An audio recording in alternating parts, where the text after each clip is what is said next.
La sociedad medieval, el patriarcado, el sometimiento de la mujer, a menudo son términos estrechamente relacionados entre sí. A esta identificación ayuda la propia organización de la sociedad medieval. La familia era el elemento básico, mientras que el individualismo tan propio de nuestro tiempo era un síntoma de marginación, de apartamiento social y de desarraigo. Esta realidad afectaba a todos los miembros de la sociedad, pero especialmente a las mujeres, pues a diferencia de los hombres, que eran los depositarios de la honorabilidad familiar, la de ellas dependía de su grupo familiar. En consecuencia, se encontraban en una posición de subordinación con respecto a los varones, relegadas en teoría al ámbito doméstico y apartadas en contraposición de lo político, el espacio por excelencia de los hombres. No obstante, las necesidades de supervivencia y de reproducción de los linajes a los que pertenecían las familias privilegiadas a veces facilitaron una mayor visibilidad de sus mujeres. Por un lado, la necesidad de concertar enlaces matrimoniales adecuados en función del estatus social del linaje favoreció un papel especialmente relevante de la mujer en el diseño de la política matrimonial linajuda. El matrimonio, durante el periodo medieval, era un contrato entre dos linajes que tenían intereses mutuos de prestigio social, de influencia política, de crecimiento económico, de arraigo territorial, entre otros. Generalmente, estos linajes enlazaban con otros de similar estatus que ayudaban a afianzar su posición y a ampliar su ámbito de influencia a los espacios en los que tenían aspiraciones políticas. En este contexto, las mujeres, por su pertenencia a dos linajes, el que nacían y en el que se integraban por matrimonio, se convertían en piezas claves de la política matrimonial, actuando como punto de unión entre ambos linajes. Por otro lado, la necesidad de perpetuar el apellido y transmitir el patrimonio del linaje convirtió a las mujeres en garantes de la pervivencia de sus linajes, especialmente en los casos en los que su continuidad se veía amenazada por la ausencia de un heredero varón. Este papel era esencial en un contexto de alta defunción de los varones asociada, además de a causas naturales, a la belicosidad de la sociedad medieval. En esos casos, era uno de los hijos de las damas quien, bajo la condición de adoptar el apellido materno, accedía al patrimonio del linaje de su madre. Ambas funciones son representativas del rol pasivo que cumplían las mujeres privilegiadas en el interior de sus linajes. Sin embargo, mi objetivo fundamental hoy es presentar los aspectos más característicos de su papel activo. Para ello, tomaré como referencia a algunas de las mujeres que durante los siglos XIV a XVI se afincaron en el territorio alavés y particularmente en la ciudad de Vitoria. Me centraré sobre todo en las mujeres vinculadas al linaje de Ayala, las que nacieron en su seno y las que se incorporaron a él por matrimonio. Destacaré su participación en la gestión y administración de las haciendas señoriales, en la dotación y fundación de instituciones religiosas y, finalmente, presentaré el prestigio social derivado de esas actividades y la forma en que se materializó en sus comunidades, esto es, su nombramiento como juezas árbitras en la resolución de conflictos. De este modo, expondré los ámbitos de poder más característicos de las mujeres de la nobleza bajomedieval, en los que la historiografía actual está incidiendo y que nos permiten adquirir una visión más amplia de sus vidas al margen de sus roles como esposas o madres.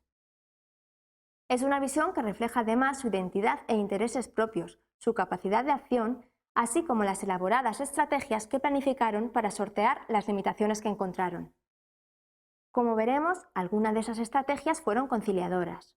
Otras, en cambio, cuestionaban de algún modo el orden establecido, desembocando en innumerables litigios en el interior de estos linajes.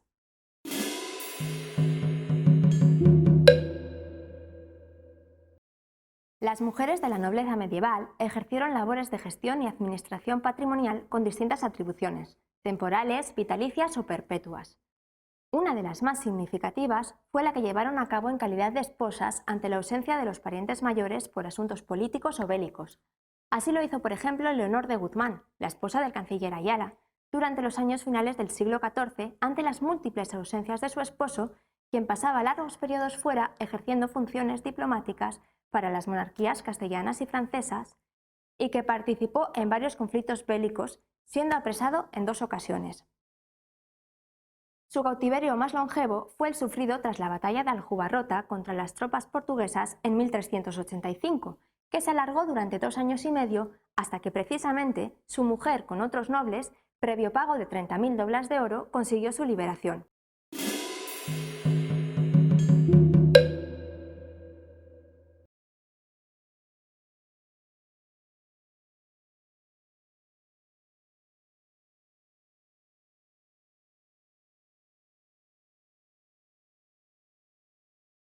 Las genealogías linajudas afirman que durante la ausencia del canciller mejoró la hacienda familiar y la defendió eficazmente, por tanto, ensalzan su capacidad de gobierno. Este deber de gestión adquiría su máxima expresión cuando enviudaban jóvenes y por deseo expreso de sus esposos solían asumir, aunque no siempre, la tutoría de los hijos menores y la salvaguarda del patrimonio del linaje en nombre del heredero, y generalmente bajo la condición de no volver a contraer nupcias. Así tuvo que hacerlo Constanza de Ayala, hija de Fernán Pérez de Ayala y de su esposa María Sarmiento, por tanto nieta del afamado Pedro López de Ayala, canciller mayor de Castilla, tras la prematura muerte de su esposo Pedro Vélez de Guevara entre finales de 1421 y los primeros días de 1422. En su etapa como tutora de sus hijos y administradora del patrimonio del linaje de Guevara, que se prolongó durante aproximadamente 14 años, tuvo que hacer frente a numerosos problemas. Además, se involucró notablemente en el gobierno del señorío y muy especialmente en los asuntos que requerían una atención especial, es decir, la solución de los conflictos que habían amenazado su posición y la de sus descendientes y el nombramiento de representantes de la justicia señorial o clérigos afines en sus iglesias de patronazgo. Una vez su primogénito alcanzó la mayoría de edad, hacia 1435, siguió acompañándolo y asesorándolo en las decisiones de gobierno, muestra evidente de la buena sintonía entre ambos. No obstante, tras la muerte del heredero en 1455 y el pleno acceso de Íñigo de Guevara al gobierno del señorío en 1456, parece probado que doña Constanza se vio relegada de estas funciones, por lo que cabe suponer que destinaría sus esfuerzos a otros fines como la gestión de su patrimonio propio o la promoción religiosa y artística. Esta tarea de tutorización no solo recayó en las madres. Las abuelas también cumplieron un papel fundamental en este sentido. Leonor de Guzmán ayudó a su hija mayor de Ayala en la labor de tutorización de sus nietas María y Leonor tras la muerte de Ruy Díaz de Mendoza, señor de Mártioda y Los Huetos. De hecho, la contabilidad que se conserva del periodo de minoridad de las jóvenes herederas demuestra que los vasallos del lugar rendían cuentas ante Leonor de Guzmán. Además de su labor al frente del patrimonio de los linajes de sus esposos, las mujeres también dispusieron de sus bienes propios. Por un lado, aquellos que recibían en concepto de dote cuando contraían nupcias que les pertenecían de forma perpetua y que podían transmitir a sus hijos de la forma que considerasen más pertinente. Así nos consta que hizo Constanza de Ayala, muy especialmente cuando se vio relegada de la administración del patrimonio de los Guevara, como ya he comentado. Procedió a una reorganización de su patrimonio con la permuta y compraventa de diversas posesiones. Su participación en la transmisión de su herencia también fue activa. En su testamento, otorgado en 1472, estableció un reparto equitativo de sus bienes entre sus 3 hijos vivos, Isabel, María e Íñigo. Esta decisión es un reflejo de los deseos de la dama por limitar el poder e influencia de su hijo, sucesor de los bienes del linaje de Guevara tras la muerte de su hermano, a quien asignó exclusivamente posesiones muebles y renta, en beneficio de sus hijas, a quienes otorgó el poder político sobre los señoríos de Ameyugo y Arrameyuri, garantizando así su posición, prestigio e influencia en caso de enviudar. Paralelamente, las mujeres también podían recibir la herencia del linaje ante la ausencia de un heredero varón. Así le sucedió a María de Mendoza, hija primogénita de Ruy Díaz de Mendoza y de Mayor de Ayala, y nieta del canciller Ayala, que tras la temprana muerte de su padre se convirtió en señora de Mártioda y Los Huetos entre 1404 y 1470. Uno de los aspectos más destacados de su gobierno, al margen de no registrarse ningún conflicto con sus vasallos, aspecto bastante reseñable y poco habitual en aquellos tiempos convulsos, fue la estrategia que diseñó junto a sus hombres de confianza para proceder a la transmisión de su patrimonio en manos de su único hijo, apartado de los cauces tradicionales de herencia por haber nacido fuera de matrimonio. Para ello contrajo matrimonio con Juan de Mendoza, lo que le permitió vincular a su hijo con su nuevo marido. Obtuvo del monarca Enrique IV un reconocimiento de su legitimidad y consiguió que los descendientes de su hermana renunciaran a sus derechos sucesorios y le reconocieran como señor de pleno derecho. La táctica surtió efecto y tras su muerte, Juan de Mendoza heredó el señorío de Mártioda y Los Huetos. Finalmente, cabe mencionar la costumbre de la nobleza medieval de otorgar a sus esposas el usufructo vitalicio de ciertos bienes que estaban vinculados al mayorazgo linajudo para su mantenimiento, sobre todo ante su perspectiva de muerte, y que tras la defunción de las damas se reincorporaban nuevamente a la hacienda del linaje. María Sarmiento, la mujer del mariscal García López de Ayala, recibió en torno a 1480 el señorío vitalicio sobre Morillas y Cuartango, que gobernó hasta su fallecimiento en torno a 1516. Entre sus atribuciones destaca el derecho de nombramiento de los oficiales del Concejo y de la Justicia, así como la recepción de rentas varias. La cesión de estos bienes concretos para sustento de María Sarmiento no fue una decisión fortuita, pues estuvieron tradicionalmente asociados a las mujeres del linaje. En Morillas residió Leonor de Guzmán tras la muerte del canciller, y posteriormente María Sarmiento, su nuera, la de Leonor de Guzmán, esposa de Fernán Pérez de Ayala, disfrutó del señorío sobre estos lugares. Así lo recoge al menos la escritura de incorporación de estos bienes al mayorazgo de los Ayala, efectuada en 1431 por su esposo Fernán Pérez de Ayala. No obstante, los derechos de doña María en estos lugares no estuvieron exentos de controversias. Tras la muerte del mariscal en 1485, doña María y su hijo mayor Pedro de Ayala se enzarzaron en un largo proceso judicial en torno a la herencia y al lugar que iban a ocupar tanto la madre viuda como los hijos e hijas segundones ante el ascenso al poder del nuevo pariente mayor. Desde el inicio el conflicto se recrudeció por diversas circunstancias, a consecuencia de lo cual el enfrentamiento se trasladó fuera de los tribunales reales. En 1487 su hijo Pedro intentó recuperar por la fuerza estos bienes, aunque sin éxito, pues la intervención de los monarcas en 1489 permitió a doña María conservar su posesión.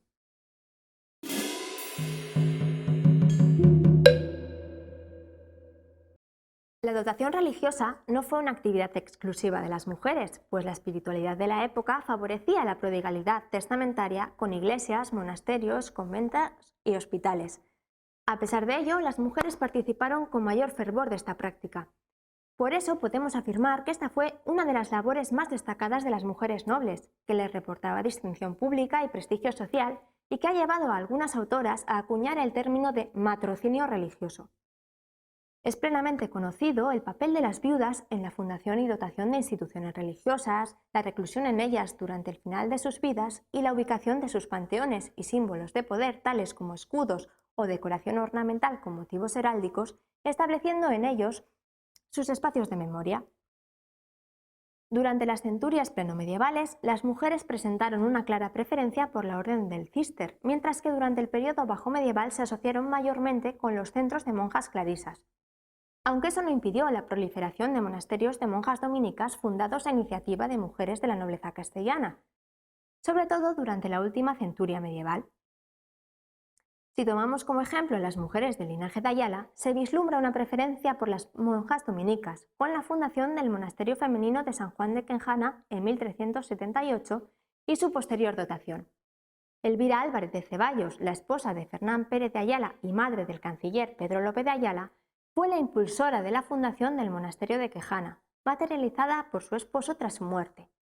Su nuera, Leonor de Guzmán, muy probablemente fue la responsable del encargo del retablo y pie de altar contenido en la capilla de la Virgen del Cabello, mientras que su nieta, Constanza de Ayala, estableció su espacio de enterramiento en este lugar y otorgó al cenobio una renta anual perpetua. Asimismo, donó un conjunto de objetos adornados con las armas de los Ayala, lo que ilustra a la perfección el deseo de estas damas por crear un espacio de memoria en sus lugares de enterramiento. En este sentido, y teniendo en cuenta que este cenobio se alzó como uno de los elementos garantes del asentamiento y arraigo del linaje de Ayala en el territorio ayalés, la participación de estas mujeres en su promoción artística está estrechamente vinculada con su conciencia de pertenencia al linaje de Ayala y con su deseo de contribuir a su engrandecimiento. No obstante, la promoción más destacada fue la protagonizada por María Sarmiento, María y Mencía de Ayala, la esposa e hijas del mariscal García López de Ayala. María de Ayala, en su testamento otorgado en 1496, encargó la construcción de una capilla, la actual capilla mayor de la iglesia monasterial en Quejana, en la que se ordenó inhumar y en la que posteriormente se enterraron su hermana Mencía en 1509 y su madre. Mencía de Ayala, de hecho, llegó a establecer al monasterio de Quejana como heredero universal de sus bienes en caso de muerte prematura de sus hijos. Asimismo, fueron las verdaderas impulsoras de la introducción en Quejana de la reforma observante de fines del siglo XV, caracterizada por un endurecimiento de las condiciones de vida de las instituciones monásticas. Este es un asunto muy trascendente, pues su reforma era requisito imprescindible para el disfrute de las mandas testamentarias que estas mujeres les encomendaron, y que se dilataron en el tiempo, pues las religiosas, en connivencia con el conde de Salvaterra, se opusieron con fiereza a esta reforma. Esta vinculación con Quejana y su resolución de enterrarse allí contrastan con la decisión del mariscal Ayala de sepultarse en Ampudia y parece responder a la confluencia de varios factores. Por un lado, la costumbre de las damas de la nobleza de escoger como espacio de enterramiento el panteón de su linaje, declinando inhumarse con sus esposos. Por otro, la tendencia histórica de la época, en la que las mujeres nobles depositaban mayor confianza en estos centros que los hombres. Y en última instancia, un factor de carácter personal, relacionado con las discrepancias surgidas entre María Sarmiento y su hijo Pedro de Ayala, heredero del mayorazgo familiar, en torno a diversas cuestiones. Por tanto, esta elección puede relacionarse con su interés por vincularse al tronco del linaje, a los instauradores del señorío ayalés, aunque distinguiéndose de ellos con la edificación de un panteón propio. Además de la dotación y promoción artística que protagonizaron en Quejana, las Ayala edificaron y se vincularon con otras instituciones. María Sarmiento, la esposa de Fernán Pérez de Ayala, el hijo del canciller, participó junto a su esposo en la fundación del Hospital Vitoriano de Santa María del Cabello a principios del siglo XV. Su hija Constanza de Ayala, además de su interés por Quejana, financió la construcción de un hospital en Ameyugo, lugar del que era señora, y dotó a algunas monjas que profesaban en la casa cisterciense de Santa María de Barría, a la que le unía una fuerte vinculación por estar bajo patronato de su familia política, los Guevara. En última instancia, quiero resaltar la promoción que llevó a cabo María de Mendoza en el monasterio de San Francisco de Vitoria. Allí fijó su sepultura en la capilla mayor erigida por Berenguela López de Haro, donde también se inhumó su abuela materna, Leonor de Guzmán, a pesar de que ya disponía de su propio sepulcro en Quejana junto a su esposo. Esta es una expresión del estrecho vínculo que mantuvieron ambas mujeres y que se remontaría a los años en que doña Leonor ejerció de tutora de doña María.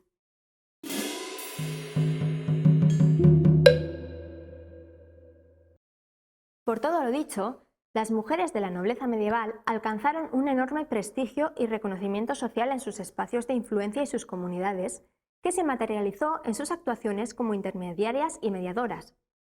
Por ejemplo, la intermediación política de las reinas e infantas es muy evidente y está bien documentada.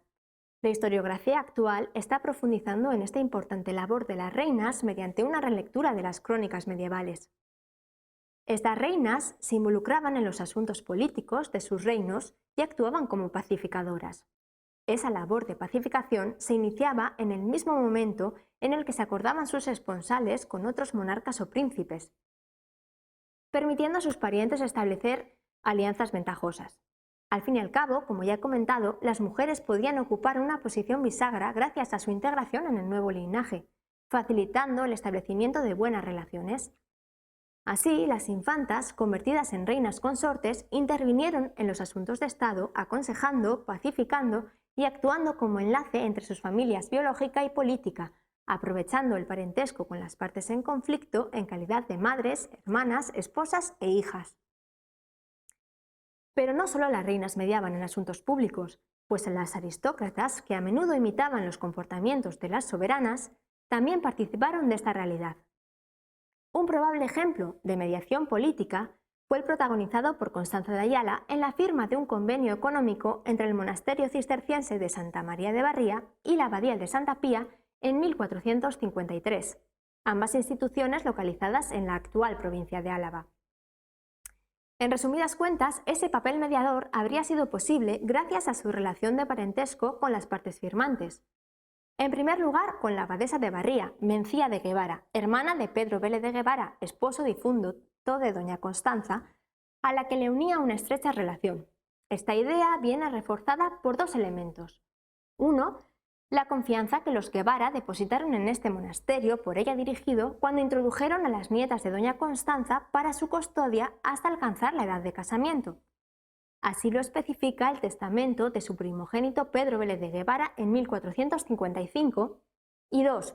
La relación personal establecida entre ambas mujeres manifiesta también en el testamento de Constanza de Ayala, que legó a la abadesa de Barría algunos objetos valiosos.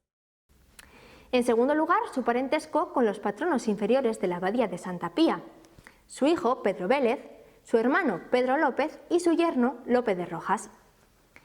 En este contexto, otro factor a tener en cuenta sería la influencia que doña Constanza habría ejercido sobre sus allegados. Es indudable en el caso de su primogénito Pedro Vélez, con quien compartió el gobierno del señorío de Oñate tras su mayoría de edad. Además, el prestigio que alcanzó en Vitoria, donde residió intermitentemente al amparo de su padre tras la muerte de su esposo, la habría convertido en una interlocutora respetable. Este prestigio queda demostrado por la licencia que en 1428 recibió del concejo de la villa para erigir un pontezo que conectase sus antiguas viviendas con las nuevas, evitando de este modo atravesar la calle. Bajo mi punto de vista, todos estos factores permiten intuir o suponer su participación velada en la mediación del acuerdo. Aunque uno de los mejores exponentes del prestigio social que alcanzaron estas mujeres fue su elección y nombramiento como juezas árbitras. La práctica del arbitraje fue bastante común a lo largo de la Edad Media, debido al elevado coste económico de los procesos ordinarios que se encarecían y prolongaban con las apelaciones recurrentes de las partes. Sin embargo, en teoría, las mujeres estaban vetadas jurídicamente para ejercer esta función. A pesar de ello, los asuntos en los que intervinieron fueron muy variados: derechos de cobro, imposiciones abusivas, posesiones de bienes inmuebles, distribución de herencias, entre otras muchas cuestiones. Conocemos la designación de al menos 3 mujeres en Álava y alrededores: María Sarmiento, la esposa de Fernán Pérez de Ayala, su sobrina, María de Mendoza y la condesa de Salinas. Este último caso está referenciado en una carta ejecutoria que intentaba resolver el conflicto que mantuvieron los herederos de Constanza de Ayala en torno a su herencia, concretamente su hijo y nieta, y no tiene vinculación directa con el objeto del pleito en el que se inserta. Por tanto, no ofrece datos sobre la fecha ni el nombre de la árbitra, aunque por el contexto podemos deducir que se trata de Marina de Villandrando, condesa de Salinas por su matrimonio con Diego Gómez Sarmiento entre 1464 y 1505.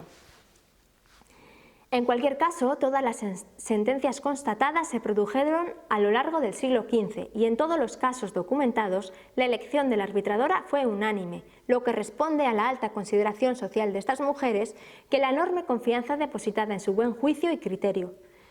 Voy a ejemplificar esta práctica a través de los ejemplos que mejor conozco y tengo documentados, y ni que decir tiene que son características aplicables a la práctica del arbitraje, no al ejercido solo por mujeres. María Sarmiento, la esposa de Fernán Pérez de Ayala, fue designada en 2 ocasiones. En un conflicto que la ciudad de Vitoria mantuvo con las aldeas de su jurisdicción en torno al abono de ciertos tributos, y en un enfrentamiento entre la comunidad monástica de San Juan de Quejana y el concejo de Arceniega en torno al uso y disfrute de los molinos del lugar de Arceniega. En este último caso se ha conservado el compromiso que otorgaron las partes a la dama apoderándola en el asunto, lo que nos permite observar las características y atribuciones de estas árbitras. La primera es la denominación de estas mujeres como árbitra, arbitradora e amigable e componedora de igualanza e avenencia. Esta fórmula, con variaciones, se repite en todos los juicios arbitrales de finales de la Edad Media. En segundo lugar, la capacidad jurídica para juzgar en función de su criterio, dándoles poder cumplido para que ella pueda librar, decidir, definir, determinar, componer e igualar, así como la garantía de que su sentencia iba a adquirir fuerza de ley, iba a ser respetada y no podía ser recurrida. Esto es, que vala e sea firme e valedera para agora e para siempre jamás, para en todo tiempo. En caso contrario, como última característica, aquellos que no respetasen lo dictado debían abonar el pago de una multa, la pena e postura e paramiento que ponemos sobre nós e sobre las dichas nuestras partes.